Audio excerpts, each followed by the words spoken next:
안녕하세요. 우리는 림페엔. 림프입니다. Yes. 안녕하세요, 여러분들. 오늘 주제는요. 싱가포르 문화와 한국 문화의 다른 점 3가지. Yes. So today we're gonna talk about 3 differences between Korean culture and Singapore culture. And for those of you who don't know, Limbu here is my girlfriend and she's from Korea. She's native Korean. I know a lot of people thought Limbu is Singaporean or Indonesian and stuff, and no, she's Korean, okay?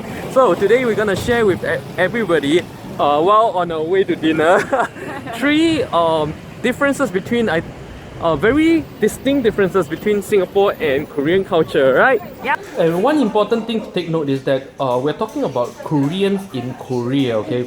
Because again, Koreans outside of Korea tends to behave and think very differently. Koreans outside of Korea tends to be very, very westernized in their behavior and everything. So you may not agree with what I say if you have Korean friends in your native country. I'm talking about Koreans here in Korea. Martin. Limbu agrees. 그래서 첫 번째로, so 낯선 사람과 처음 만났을 때.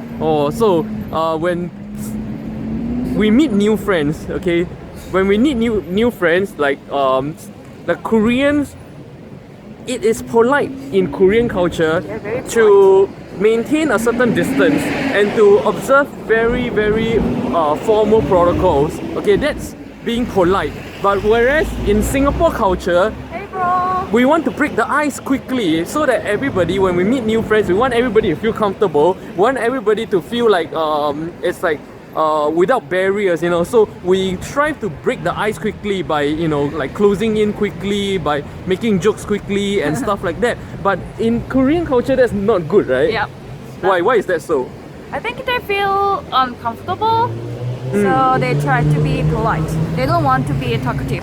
Yeah, that's why like a lot of Singaporeans and even a lot of Westerners, when they first meet Korean friends and they try to be very polite, and you know, a lot of times we experience like the Korean person actually like pull back from us, like, and then we feel like, oh, what did I say wrong, or did I do anything wrong? I didn't say anything wrong, I didn't do anything wrong. Why is that person like keeping a distance, right? That kind of feeling. Yeah. Macho. Yep. Oh, so that's, I think, a very, very big cultural difference between Singapore culture and Korean culture, in that we Singaporeans, when we meet people for the first time in social gathering, we strive to break the ice. We strive to breed a kind of very close, a sense of closeness very quickly.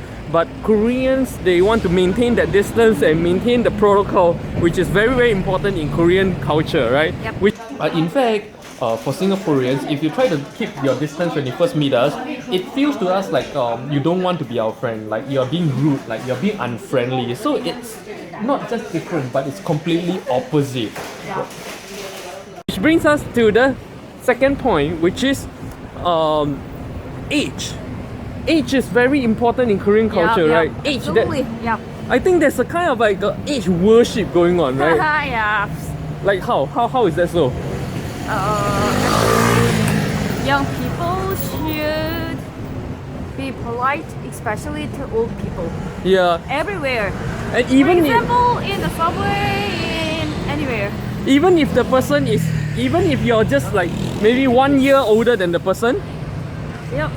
Yeah. So like even some of our friends is like 1 or 2 years younger than her, and they call her Oni. They use very polite forms with her, and these are considered her close friends, by the way. Yeah. These are people whom she hangs out with and she eats with.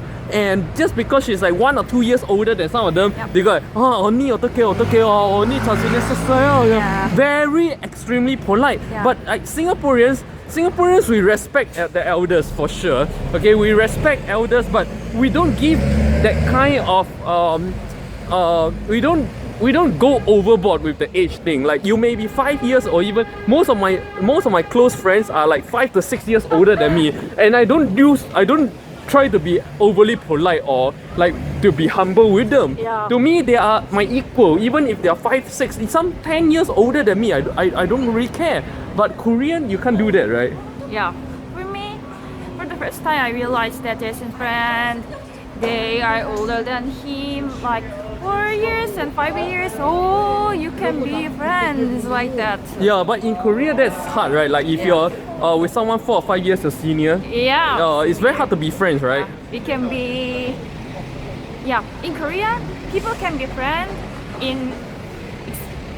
especially if they are the same age. Yeah, same age, have the same level, same background. Like the age and the social status, everything matters. You have to be, and only people with the same age, same social status, and sometimes even the same job only hang together, right? Yep.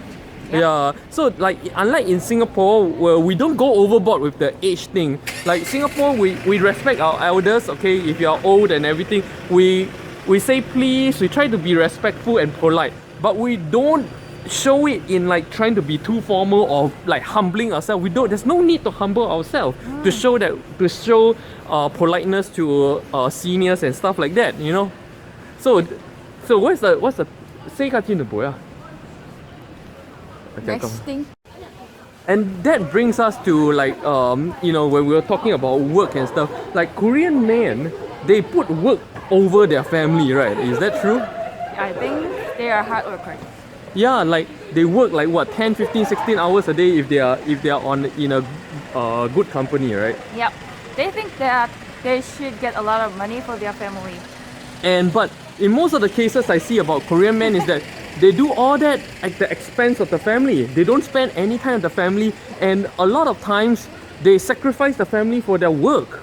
Actually, they try to do that, but it is impossible because they have to work until midnight every single day. Yeah, like I think this is a very big difference between Korean culture and Singaporean culture is that Singaporean, we place family first, okay? A little bit westernized, yeah. Yeah. So to us, family is first. That means if you give me a job, okay, and you expect me to be a slave, in that you rob me of all my time to be with my family, or that I can never be at my kids' graduation and stuff like that, I don't think any Singaporeans will take that job, no matter how glamorous that job is. But a Korean would take that kind of job, right? Yep. Yeah. So this is like, I see a lot, like some Korean men, when they lose their job, they even abandon their family. Yeah. Right, not? Yeah. Yeah. It's like Singaporeans, our family, we have to be responsible for our family and things like that. But losing our job doesn't mean we abandon our family, because family comes first. We can start all over again. We can find another job, right? No, but they are family oriented. yeah, we're very family oriented. But Korean men doesn't seem to be that way. So some of you watching this, you want to marry a Korean man.